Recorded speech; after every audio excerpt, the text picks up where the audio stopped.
turma, vamos continuar avaliando se as nossas funções são contínuas ou descontínuas. Lembrando que para ser contínua, basta que ela siga essa regra, que o limite da direita e da esquerda seja igual ao ponto da função definida. E o limite da direita e da esquerda também tem que ser iguais, para que eu tenha o limite da função com x tendendo a um determinado número, igual ao ponto onde eu defini o valor desse x. Então aqui a gente tem uma função definida por esses dois comportamentos. E ele está me dizendo que o x é igual a 1. Mas ele diz assim, ó, x mais 3, se x for menor ou igual a 1. E 4, se x for maior do que 1.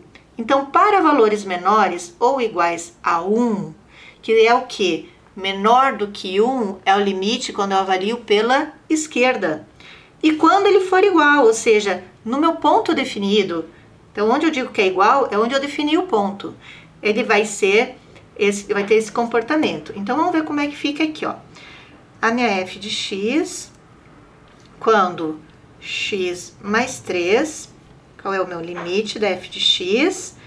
Quando x tende a 1 pela esquerda. Por que 1 pela esquerda? Porque eu quero valores menores do que 1. Então, eu substituo o x pelo valor que ele está tendendo, tá? Porque o valor do ponto é sempre o meu valor da tendência. Então, eu vou ter 1 mais 3 igual a 4. Então, quando x tende a 1 pela esquerda, o limite da minha função é 4. Como essa mesma função também serve para quando eu definir o ponto, ou seja, f de x é igual a x mais 3. Quando x vale 1, então 1 mais 3, eu substituo sempre pelo valor, né? Vai dar 4. Então, a f de x é igual ao limite pela esquerda. Agora, eu preciso saber o limite pela direita.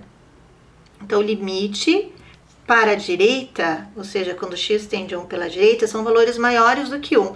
Para valores maiores do que 1, ele está me dizendo que é 4. O que é 4, gente? 4 é uma constante, ou seja, se eu tenho aqui o meu gráfico, eu tenho x valendo 1 e y valendo 4. Então, a partir desse ponto aqui, eu tenho uma constante. Aí, para qualquer valor que eu der para o x, o y não muda, o y vai ser sempre 4. Por que ele não muda? Porque eu não tenho x aqui para variar. Então, se eu não tenho x para variar, o limite de uma constante vai ser sempre a própria constante. Ai, a gente já está entrando nas propriedades.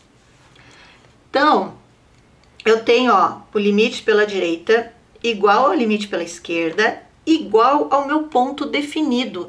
Então, eu digo que esta função é uma função contínua, porque ela obedece a essa regrinha aqui, ó. Tá? Os dois limites são iguais, então o limite da minha f de x, quando x tende a 1, é igual a 4. Olha só, bem legal, bem simples, né, pessoal? Simples assim.